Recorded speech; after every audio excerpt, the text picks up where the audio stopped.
And so I get to this house and there's this giant gate that looks like it's out of Jurassic Park. And I knock on the door and my friend and her boyfriend open the door in matching bathrobes, and it is Jeff Goldblum. Somebody gonna cue me or do I cue myself? Cue yourself. Okay. We are back with another episode of Let's Talk Off Camera, so let's get talking. Woo-hoo! Yeah, that's right. Today we have actor, writer, and soon-to-be director Josh Gad joining us. Just to rattle off some of his many credits, you may know him from his time on Broadway in The Book of Mormon. So You're good. welcome, podcast listeners. And Gutenberg, the musical. You certainly know him from the movie Frozen, Angry Birds, Beauty and the Beast. Boy, it's so funny. I'm like, why? Like, he's always like an animated character, or I want to see him. Cute face. His cute face, the faccia de cuteness. His debut children's book, PictureFace Lizzy, is out now. I know Lizzie Tish is going to think it's about her. But while we wait for Josh to join us, let's check in with my long-suffering producers. Cue the siren on the street. Albert and Jan, what's going on? Why is this an emergency? Well, speaking of sirens, Come the on, perfect Albert. segue. Perfect segue for sure. So I have never in my entire life bought a parking ticket ever. Every time I get a parking ticket, I pay the parking ticket. I think, you know what? Whatever, it is what it is. Right. So at Sag Harbor last August, I parked my Mini Cooper in a normal parking spot, plenty of feet behind the parking stop line, the stop sign. And I'm like, oh, this is great. It's a great spot. You know the spot very well. I know the spot well. I turn, I look to my right, and I look up to the house across the street, which we know is Billy Joel's estate on the water. On the water. And there's a man on the balcony looking down at me, and it's Billy Joel. It's always Billy Joel. With a grimace on his face and like a faccia brute, as I would like to call it. And he had his arms crossed and he's mad. And I'm like, why am I getting like stink eye from Billy Joel? I'm parked in the spot. I'm like, this makes no sense. I'm not even like in front of his house. So I waved to him. Did he wave back? No, pissed. Like mad at me. And I'm like, I'm waving at him. Well, he doesn't want you to wave at him. He's Billy Joel. He's Billy Joel. A couple of hours later go by. I come back to the car and there's a parking ticket on the windshield of the car. No Billy Joel on the balcony. And the parking ticket says no parking within 30 feet of the intersection. Meanwhile, everywhere else in Sag Harbor, Southampton, anywhere, there are signs that say... I was going to say, what's an intersection in Sag what's an Harbor? intersection? What does that mean? And there's signs that say no parking from here to the corner. Right. And So- you would think he would say to you, like, hey. Thank you. Hey, you're going to get a ticket. You're going to get a ticket. It's all the words just, you're going to get a ticket, had to come out of his mouth. And I would have gotten in the fucking Mini Cooper and parked it and spent another 15 minutes looking for a spot.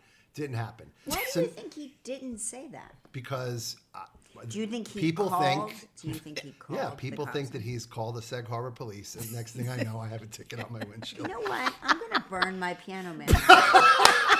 I'm burning my Piano Man album. That is bullshit. So now I'm enraged. And I I'm regret enraged. every Billy Joel ticket I've ever purchased. Now I'm enraged at him and I'm enraged at the town of Sag Harbor. And I'm like, I'm fighting this fucking ticket. Are you pissed at Christy Brinkley yet? No, never Okay, been good. pissed All at right, Christy. good. Now I'm understanding why Now she you know got why a she divorce. left him. now I get it.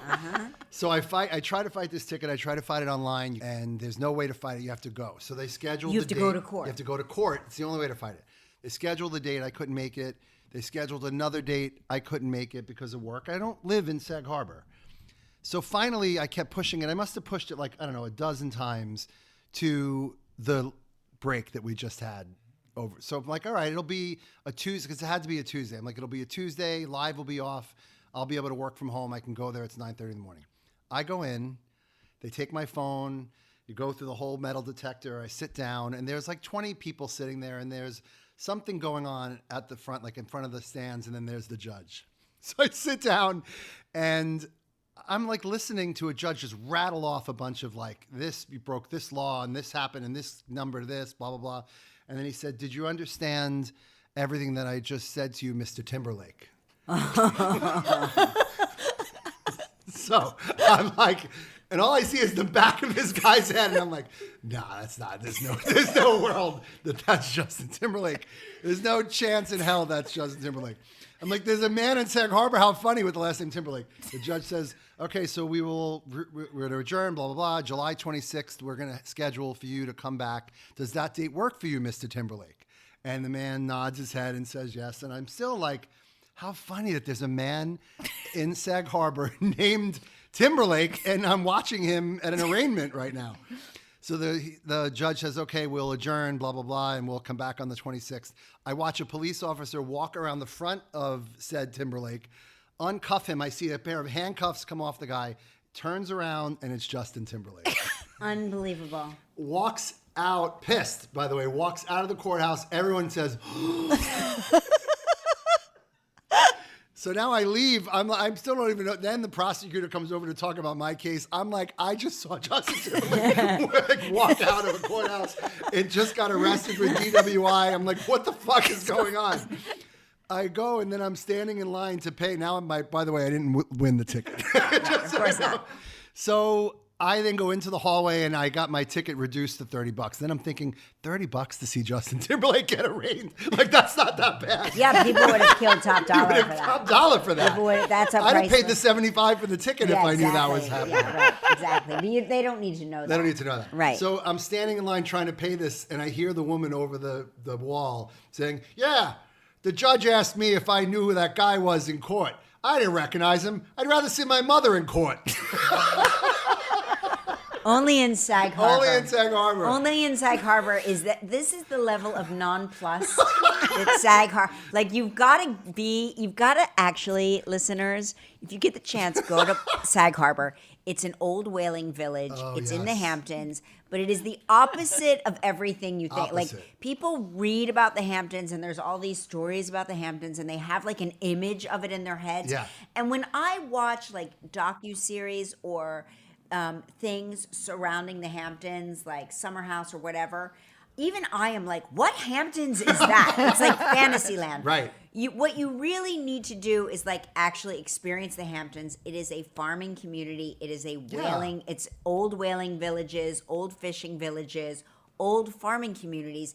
And then there are like pockets of fancy people, but it's mostly not that. Right. No. Right. And so, Not and the the pinnacle is Sag Harbor Village, where nobody gives a shit No one. who you are, Albert, which is why Billy Joel, common citizen, called the police on Albert Bianchini, famed podcaster, to have his car towed because he doesn't care. You're just one of them as far as he's concerned. So wait, so here, let's get to the full circle moment. So then afterwards, I'm like, I immediately think I got to call Kelly. Right. You know, my phone's blowing up. Kyle's like, are you in Sag Harbor? Did you just see Justin Timberlake in court? Right. And then I'm like, I got to kill. I'm not going to bother her. She's on vacation. I'm not going to bother her. I was just waiting for you to text, call, something. And then Mark calls me. Yeah, and because we were in Atlanta, Right. so Mark was filming this TV pilot, and I'm just like, when you're a Hollywood wife, like I like to call myself, when you're a Hollywood wife, as I am, you realize that like your day is sort of spent rattling around in a hotel room, doing nothing, waiting for your spouse In to Atlanta. Right, in Atlanta, waiting for your spouse to arrive. And so I'm just sitting in bed watching the news like a Hollywood wife. So Mark calls me, and I'm barely on with him for like 10 seconds, and I say, where's Kelly? put Kelly on. Put me on speakerphone. And as Albert is telling me this story, MSNBC is on, the news in front of me, and it was like Albert was narrating. I muted the news. The news was on, but what Albert was saying was showing in the news, complete with, are you ready? They show Billy Joel leaving the American Hotel. And I was like, are you kidding me? Full This circle. is so nuts. This is so mental. circle. So there's like Billy Joel leaving the American Hotel. Albert's telling me about Billy Joel the rat. Outraged. He's outraged. They're showing the courthouse. They're showing Timberlake in cuffs. Albert, like I keep looking for Albert because I just want to see Albert walking in. No, oh, the sad thing is I was driving home. This is like a half hour later. I see racing at like 50 miles an hour, the ABC newsman rushing up, and I wanted to be like, sorry. You should have pulled them sorry. over and just let them interview you. I'm like, sorry, boo, he left. Josh is ready if He's we ready? want to do. Yeah. Oh my gosh. Okay, Our guest is ready. Our guest is ready. Look how cute he is. Hi, beautiful. How's it going? You're beautiful. No. Stop. No. I'm looking at Josh Gad right now. Josh, before you logged on, we were talking about all of your credits. And how I problematic want you they to are, do- and what No. No.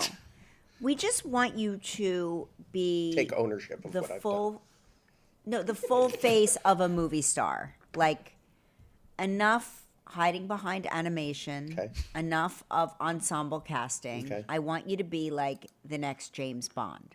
It's going to be a difficult task. I don't think I'm the type that they're looking for that particular franchise. But I appreciate you. Are you an actor? Are you an actor? I am. I don't know if I'm a good one, but Well, then- yes, I am. Act like James Bond. All right. For starters, I'm going to have to take some British dialect classes. You're fine.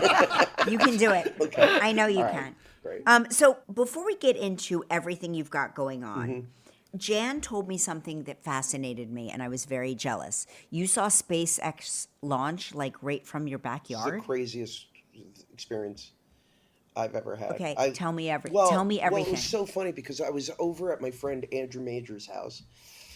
He had invited our kids go to school together. He had invited a bunch of the families over for a dinner, and he comes running in and almost like casually says, "Oh, there's a rocket going over the house." And I thought he was kidding. And I go outside and I started screaming a bunch of expletives. And then I grabbed it's my amazing. phone because I didn't think anyone would believe me, which people don't unless you have iPhone evidence. And so I recorded it, and it was really wild because I grew up in Florida. And so I remember vividly going to NASA Right. and going to the Kennedy Space Center to watch launches, which happened, every few years, right? It wasn't like a common thing in the early 80s to like launch course, right. something every hour Into outer let alone space. every day. Right. And so like it was an event.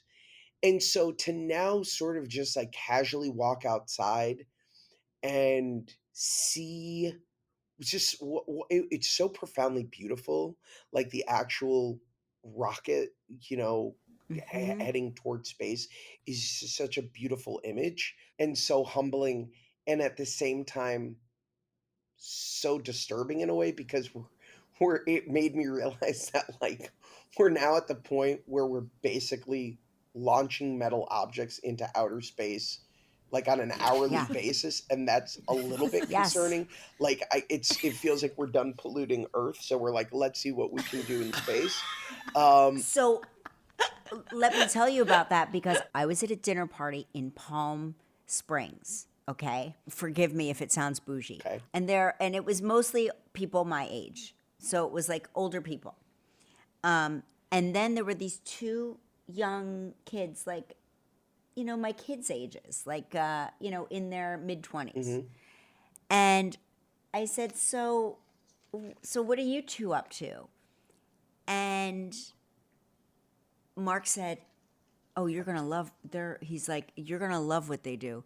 Tell Kelly what you do." And they're like, "We're space cadets." And I was like, "Me too, same." And they're like, "No, we're actual space cadets. They are on Space Force. Oh my God. They are cadets. They are rocket scientists. Everything they said, we were too stupid to understand what they were saying. But I said to them, I saw that movie Gravity, and it scared the shit out of me. I go, how real is like space junk in outer space? They said, it is a very serious issue.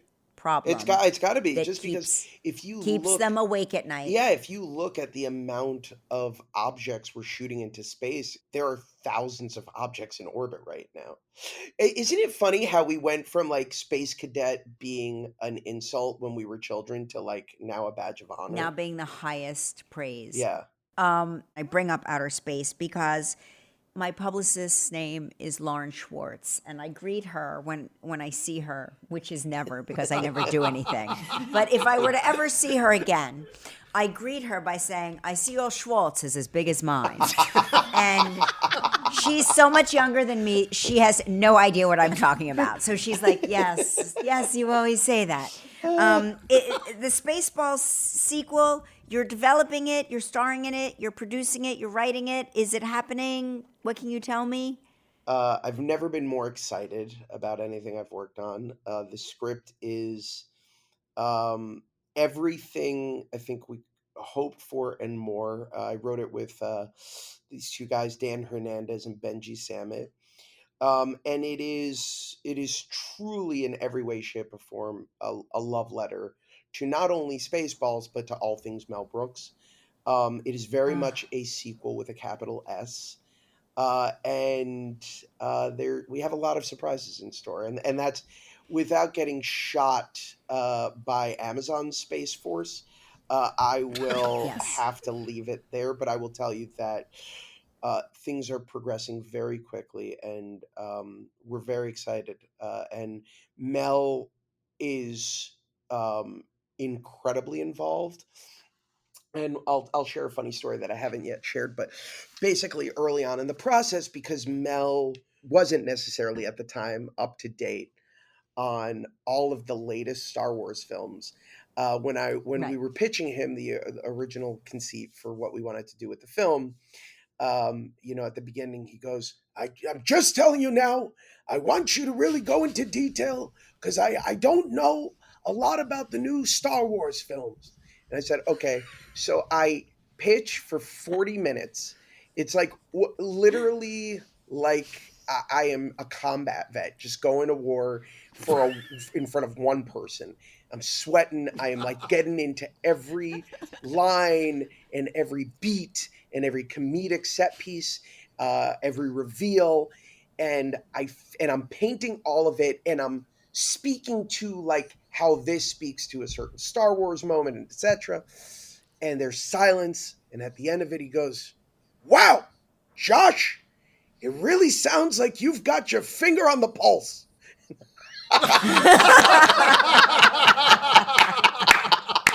It's like, okay, that is the greatest compliment I could have ever gotten, even though there's no context for it for Mel. He really just trusted everything I had to say.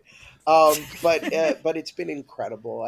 Mel is 98 years young and has, I can't go into detail just how involved he is, but let's say very. And it's been such a thrill to get to see him literally still on form in every single way. Like, he is so effortlessly funny and so unbelievably brilliant. And I have a recording of him saying to us, "This is incredible writing," and I want to make it my ringtone. I also have ringtone, him. yeah. I also have him on tape going, "I don't get this joke. I don't like this." So that one I don't. That really should be wanna your use. other ring for That's like my- somebody, yeah. like for your agent. Your agent, that's their ring. He's very honest, but he's a legend, and it's been such a thrill and such a joy. It's been so And by fun. the way, you do an amazing imitation of Mel Brooks. Thank you. I've spent enough time with him now where, and the first time I ever met Mel, we were doing a show called The Comedians, Billy Crystal and I, on FX, and Mel was a guest star. And Mel comes we're in the makeup trailer, Billy and I and Mel. And Mel looks at Billy and I and he goes, "You know what, Josh, Billy, the two of you should come and do the producers for me." And Billy goes, "Mel, all due respect, Josh and I don't want to do the 7th national tour of the producers. Without missing a beat, Mel Brooks goes, "Well, Billy, you're in luck. You'd be doing the 8th."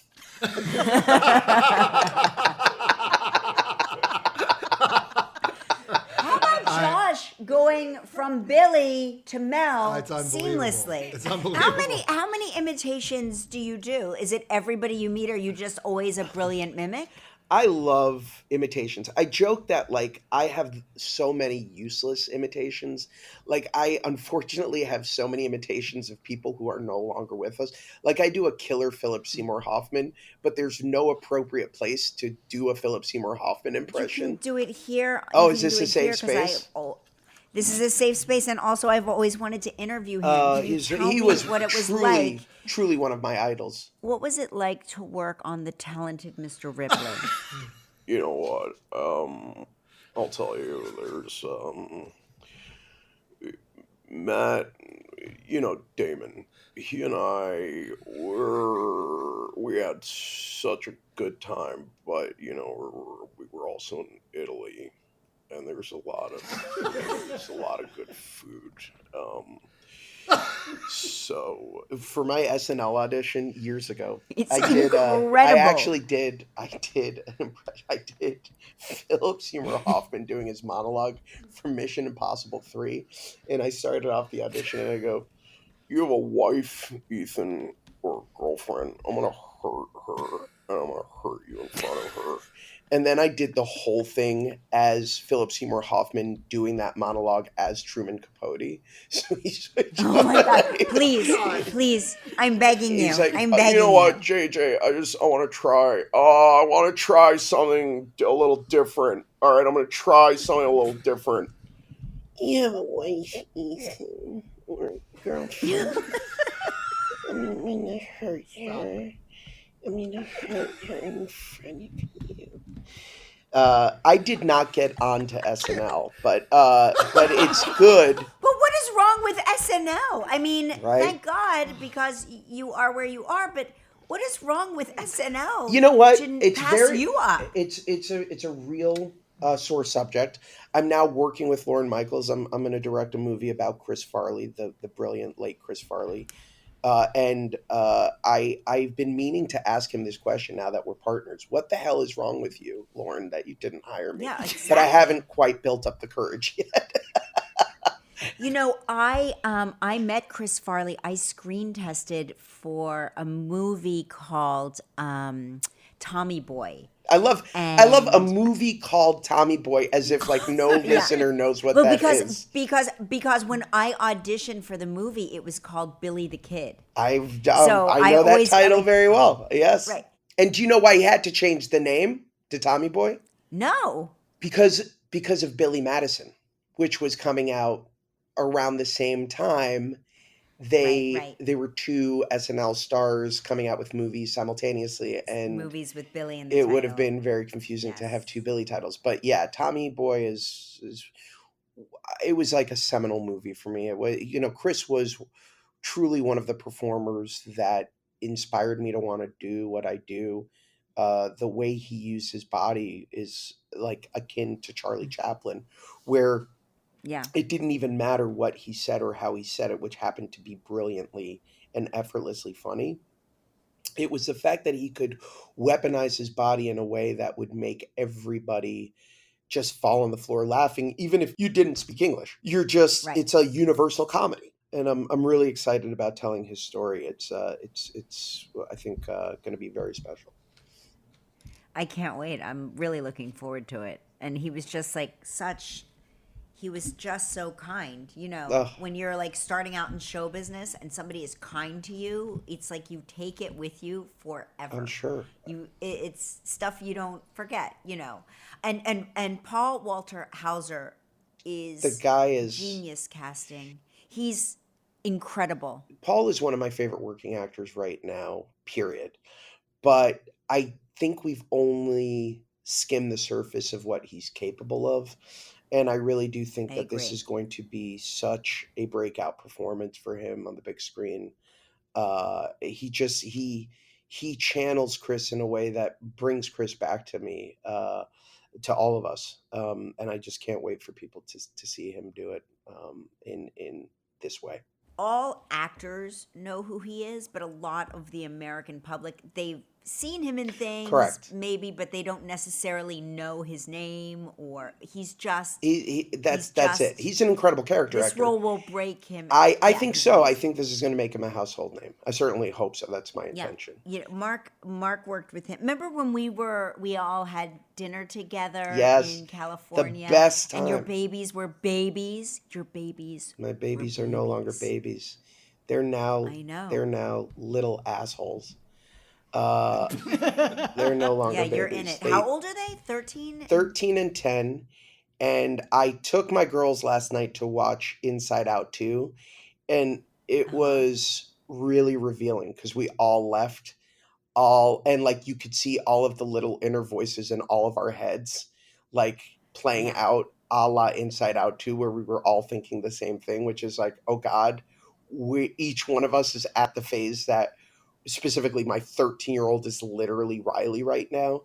Every day I'm like, don't forget your deodorant. Please don't be an asshole to your mother.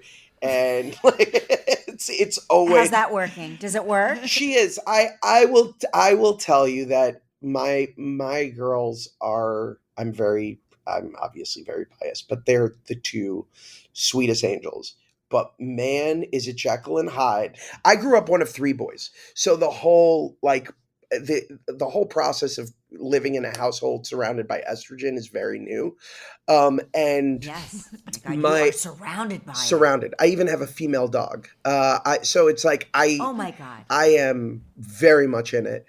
And the fights between daughters and mothers, you can be prepared. You can read enough literature. You can watch movies about it. But when you're in it, it is like a completely, it's a different form of anxiety where you're just, you want to hide under a bed and avoid all shrapnel. So it's been very revealing. But yes, I'm still the like beloved daddy. I'm also the jerk who doesn't know how to say no. So like I constantly contradict my wife by promising things I shouldn't. Which is a real problem in the Gad household.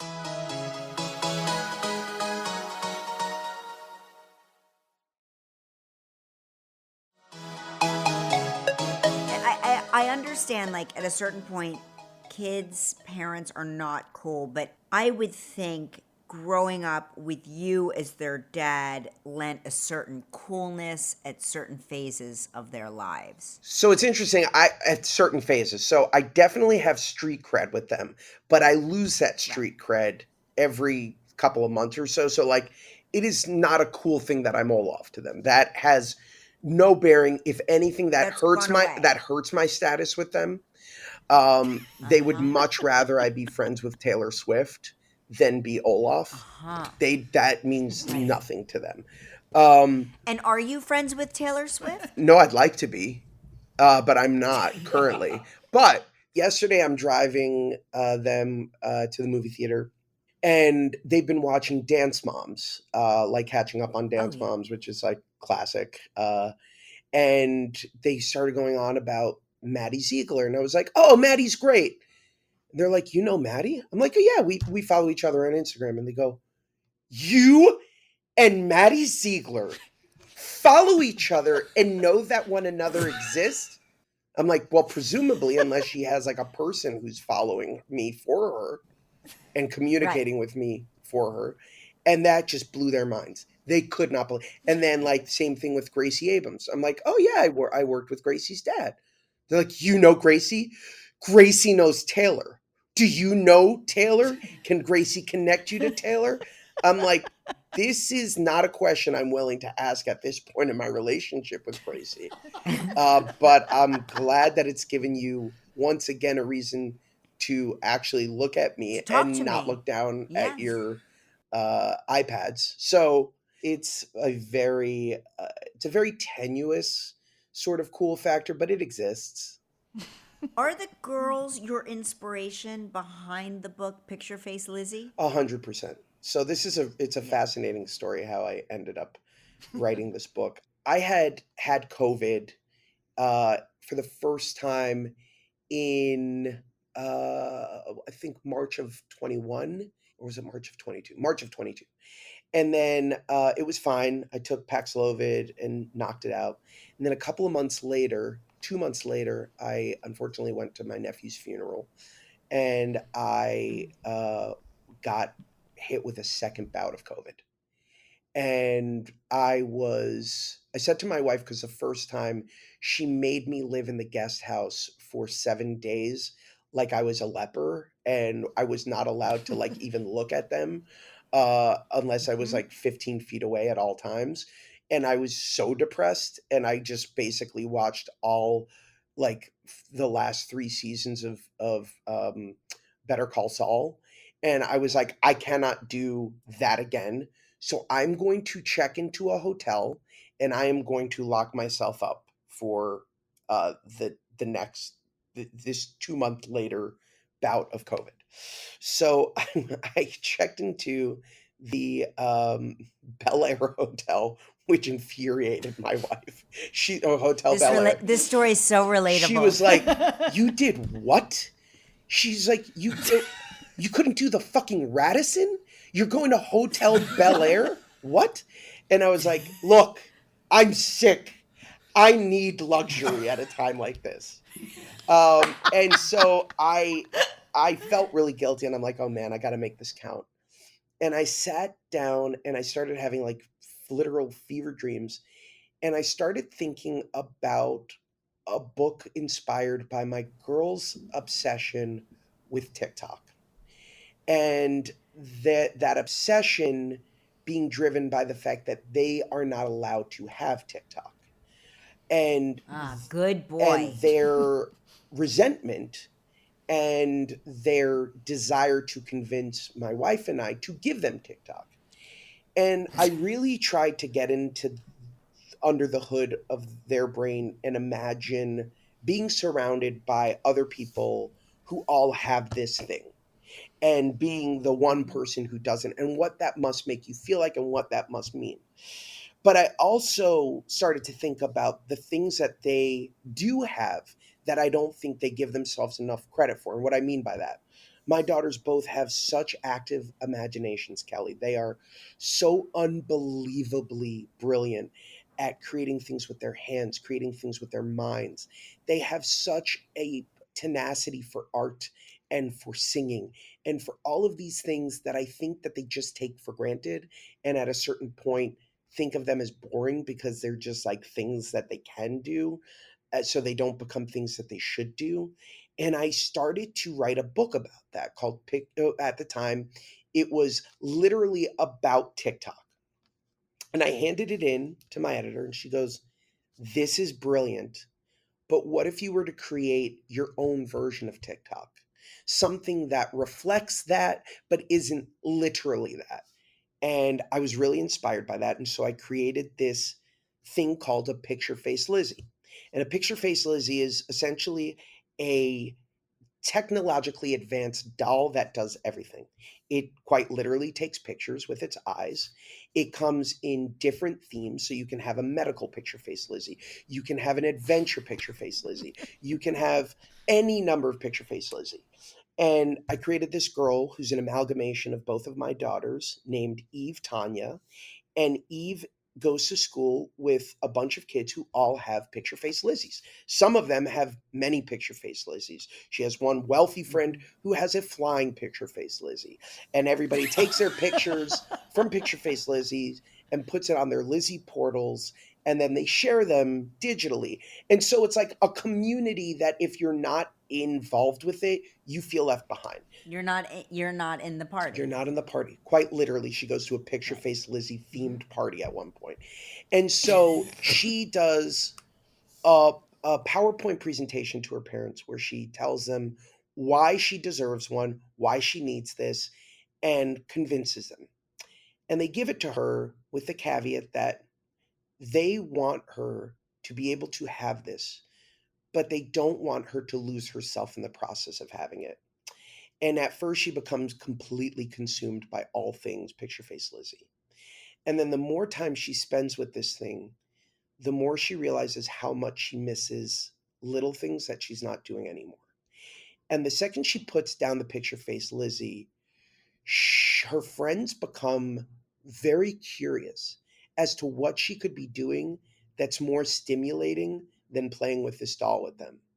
And they start to put down their dolls and they start to engage in imaginative play. And one by one, they share this kind of communal experience of both having this device that they love, but also realizing that there's so much more. And it sort of became about consumerism, but it's in my mind so much more than that. It's really about, I think, living at a time in which it is almost impossible to remain actively imaginative when you have all of the answers at your disposal at a very young age, and devices that do everything for you that frankly allow for you to not have to do much for yourself. And that world worries me. And I wanted to give kids and parents an inspirational book that affords them the opportunity to do both, because I'm realistic enough to know that I cannot prevent my kids from one day having access to these things, but I don't want them to lose themselves in the process. So that's how it was born. It's such a smart Wow. book. That's It's so amazing. funny. This is I always say I feel very fortunate that my kids are of an age where they really got to grow up primarily without social media. I mean, I remember when their high school projects, they had to get a Facebook account because the teachers were posting their high school syllabus on Facebook, and their projects and like if they were in team sports, the schedule was on Facebook. And I was like, social media is dangerous. I don't want you to have that, And so I feel like I dodged that bullet. Yeah. Because I'm of your mindset. It was very interesting, Kelly, because I will never forget leaving that very expensive hotel. And Were you sad to leave, even though you were healed? Like you felt I better, was but you were like so, still sad. oh God, I was so What did sad. you eat while you were there? Oh, my when I had God. COVID, I had hungry COVID. I called it hungry COVID because I read about like Andy Cohen lost 30 pounds. My friends couldn't eat. Nobody could smell or taste anything. And I was like, I don't have any of those symptoms. I just want to eat everything that like, if they slide it under the door, I'm eating it. Yes, I did not have Ozempic COVID. I had the opposite of whatever that is. Yeah, hungry COVID. I had hungry COVID as well. I was really craving weird things. Like what? Well, I'm not an avocado toast guy, but I would like crave avocado toast. I would crave like salty, like fishy kind of stuff. Like I would get like salmon every day. There were just like certain things that like I think because you lose your taste a little bit, like I wanted like stuff that like really kind of broke through my taste buds. But when I got home, I read the book to my girls and was so curious as to what their response would be because it was very much about them. Yeah, right. And I could not believe how not only receptive they were to the book and the themes, but how much they loved it and saw themselves in it. Oh, that's good. And wanted me, and they can't stand me doing anything. Everything I do embarrasses them in front of their friends, but wanted me to read it to their friends. And so I started reading it to some of their friends, and their friends loved it. And I was really, you cannot understand the level of fear in like trying to really stick the landing with that audience. Like there's No, nothing it's terrifying. harder. They are the hardest. That's the hardest Terrifying. group. I do anything I can to avoid it. Tweens is the hardest group to hard. actually like.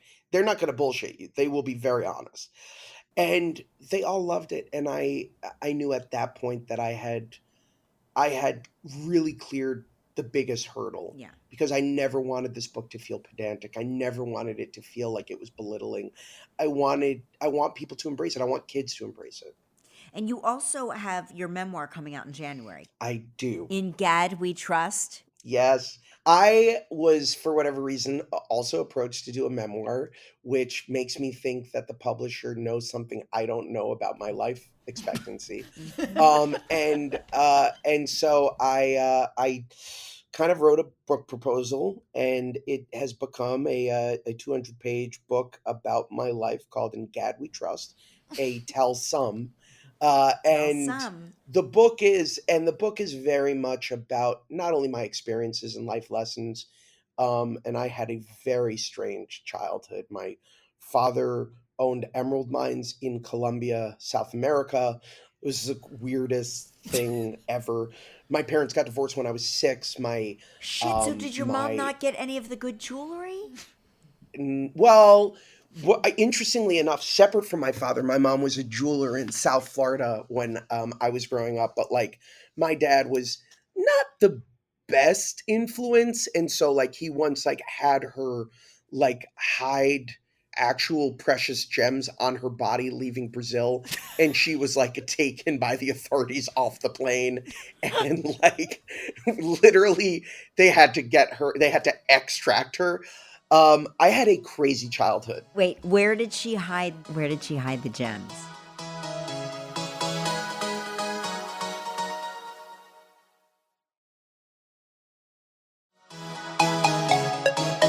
Wait, where did she hide the gems?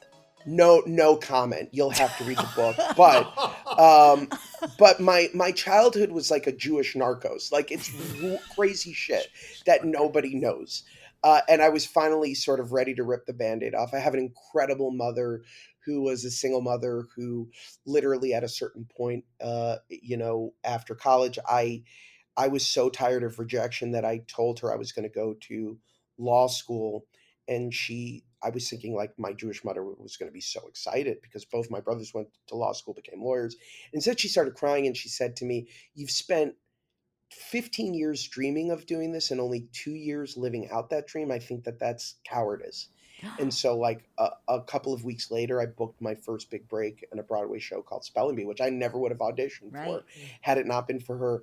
And there's so many lessons like that in the book, and I'm very open. I talk about a lot about my personal sort of experiences with anxiety and overcoming it. I ironically, given my last name, do have general anxiety disorder, GAD. Yeah. And it is very much something that you can overcome with the right resources, and I talk about that. And then I get into the incredible experiences of some of the amazing things that I've gotten to be involved, stories that people have never heard about. Frozen, about the 4 years it took to get the Book of Mormon uh, up on stage, and a lot of anecdotes about professional and personal milestones in my life.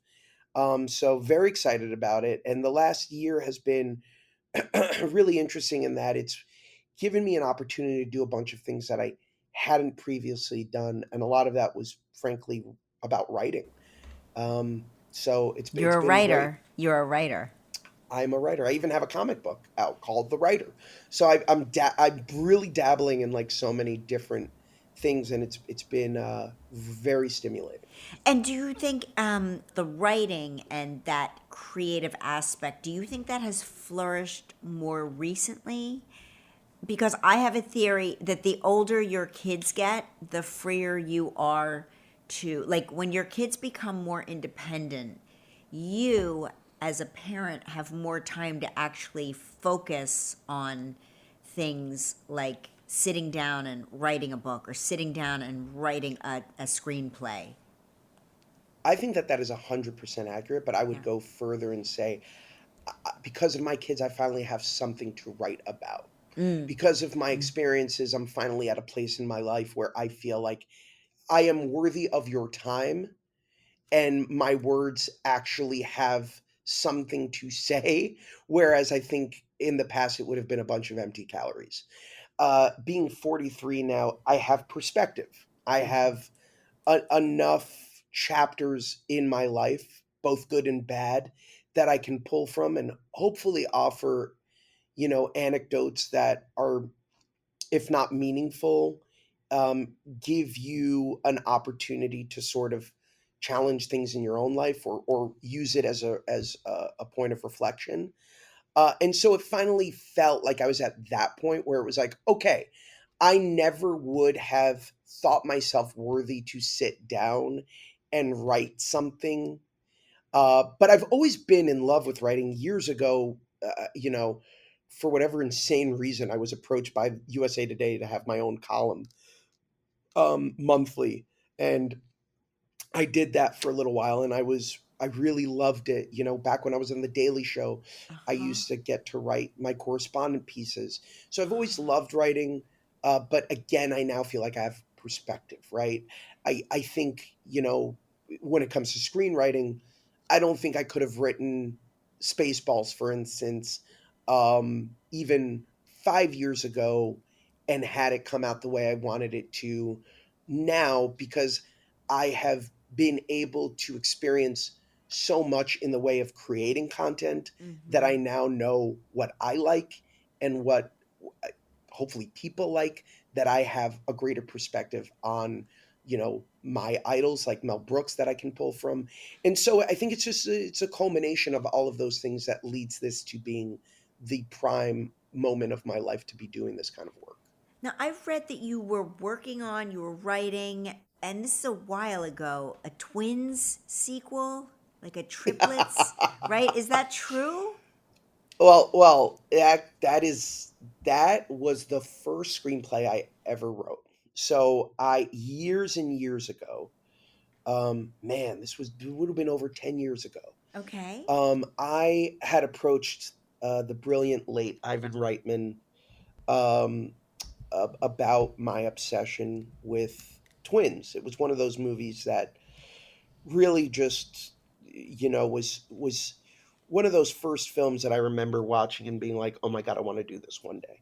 It was just such a brilliant version of The Odd Couple, right? Mm-hmm. And so I pitched Ivan a movie in which uh, Danny DeVito's character and Arnold Schwarzenegger's character realize, as their mother is on her deathbed, that she has one more secret she's never told them, and that is that they have a third brother. And that third brother happens to be Eddie Murphy. And the movie was going to be called Triplets. It was truly insane. We went for broke, and everybody who read it at the time absolutely loved it. And what's interesting is that it predated Schwarzenegger. It was sort of like Arnold had a couple of he had just retired from being governor, and he was getting back into making movies. But I think he had done a couple of movies that didn't quite work. And so at the time, Universal, from my memory, was a little hesitant about pulling the trigger on it. Eddie Murphy hadn't yet, had his sort of renaissance. Right. So there was kind of like a little skepticism. But that was years and years ago. I'm now very close with Jason Reitman and Ivan's son, and I know that in the intervening years they've worked on other drafts and have tried. But I don't know. As a fan, I'd love to see them do it. I That was probably a draft that will never see the light of day, and I'm not even sure that the project will ever see the light of day. But I it was a would thrill to get love to for work you to with. take another pass at that. I Oh no, no, no! really. I am definitely onto greener pastures. But I will say, I also just I can't imagine doing it without Ivan. Ivan Right. was the driving force behind it, and with his passing, I think it's very hard.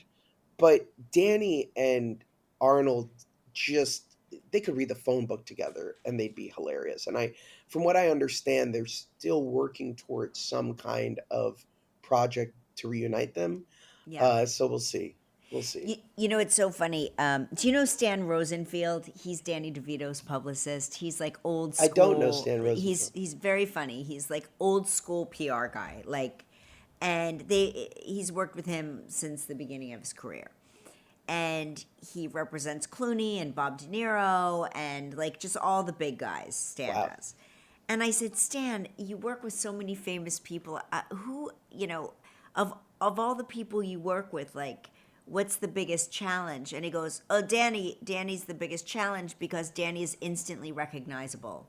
You can recognize his silhouette. You can recognize his shadow. He's like, anybody else can put on a cap, put on sunglasses, move through a crowd, and kind of you can navigate them in a back door through a secret way. He's like, Danny, just as soon as you see the top of his head, you know it's Danny. If you see the side of his face, if you see him in just behind a screen, you know it's Danny DeVito.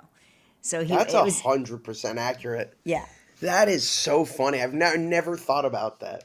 I remember when I first came out to LA for the first time, I did one of those stupid, like, Starbus tours. Oh, yeah. And I remember being a kid and we drove past Danny and Rhea Perlman's house. And they were outside taking out the trash. And I was so starstruck. I could not believe. It was like, I think it was my first celebrity sighting. Did they wave And I was or just anything? like, he waved. And I was like, oh my God, Danny DeVito waved at me while throwing pizza into a trash bin. I was just so enamored. And it's surreal because now, like, we're friendly. Now we, like, know each other. And you think back on that and you're like, oh, I had a similar experience where I was a kid. I remember doing a similar tour in Star Island in Miami. And I remember we were taking a boat tour and we saw Gloria Stefan and her husband. And again, similar thing where they were waving from their patio. And I recently went to go see U2 at the Sphere and I sat with Gloria and I told her this story.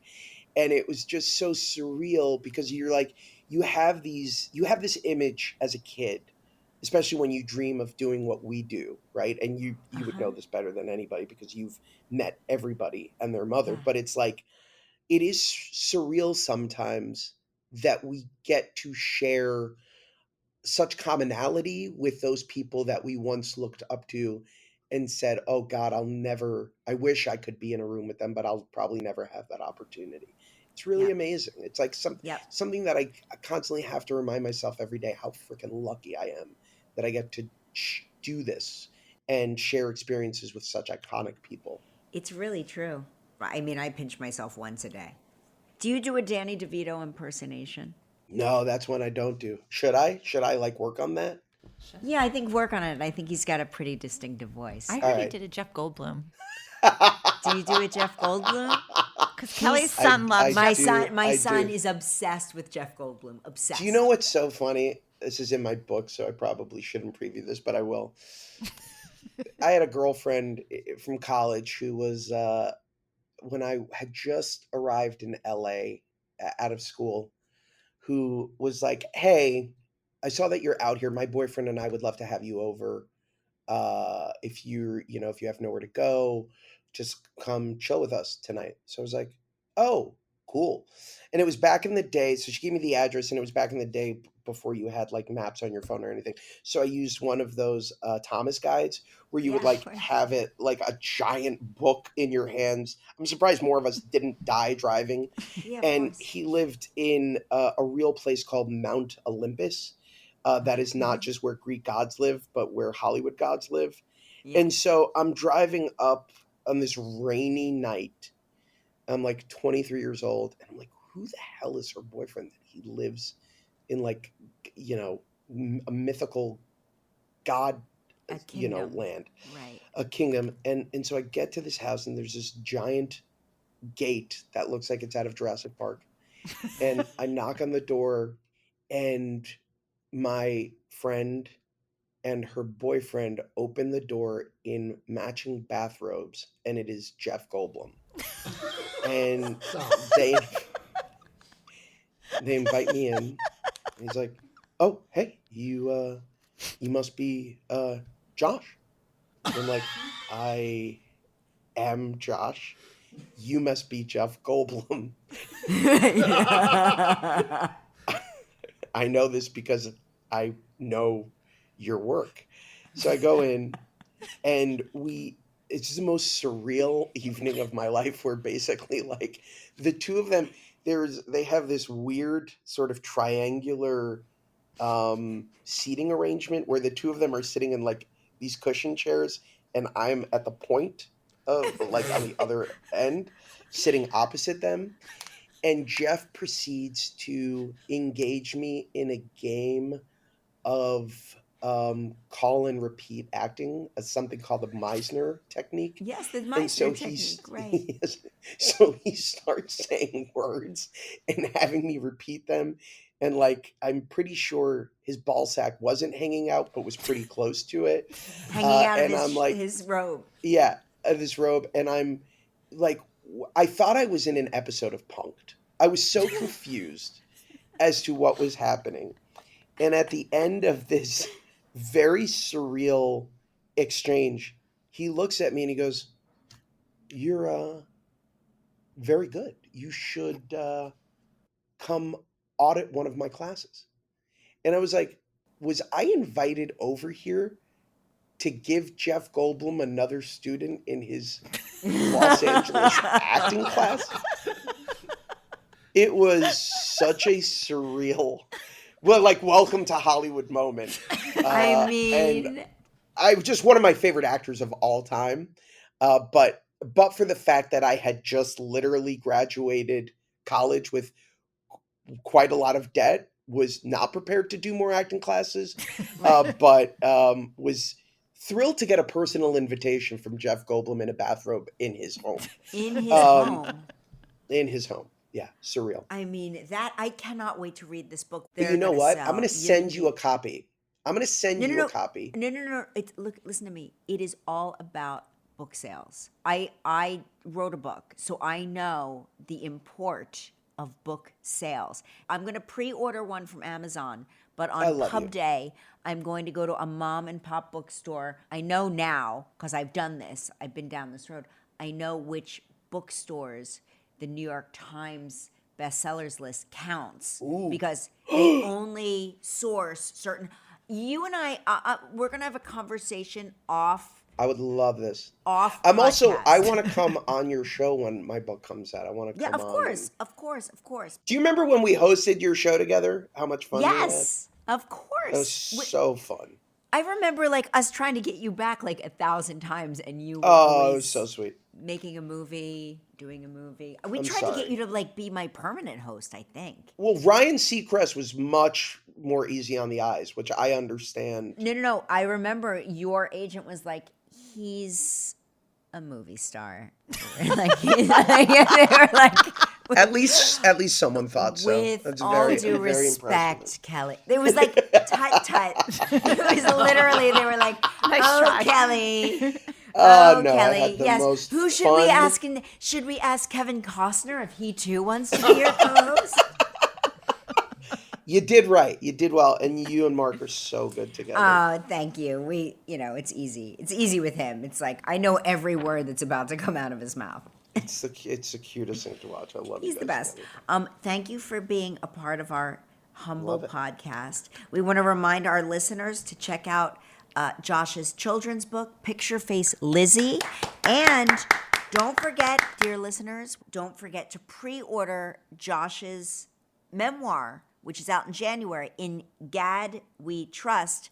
But we will also put together, dear listeners, the list of mom and pop bookstores that you should also buy the advanced copy of Josh's book so that he gets those counted for the New York Times bestseller list. I love you so much. I know all about it.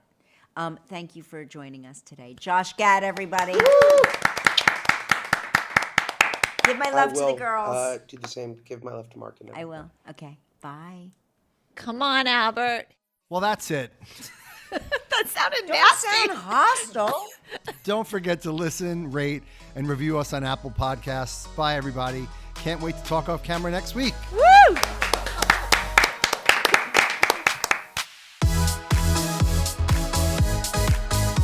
Let's Talk Off Camera with Kelly Ripa is a production of Melojo Productions with help from Goat Rodeo. Our theme song is Follow Me from APM Music. From Melojo, our team is Kelly Ripa, Mark Consuelos, Albert Bianchini, Jan Chalet, Devin Schneider, Michael Halpern, Jacob Small, Roz Therian, Seth Gronquist, and Julia Desch from Goat Rodeo. Our team is Kara Schillen, Megan Nadolski, Max Johnston, Isabel Kirby McGowan, and Rebecca Seidel. Additional sound design by Terrence Bernardo. This show is powered by Stitcher.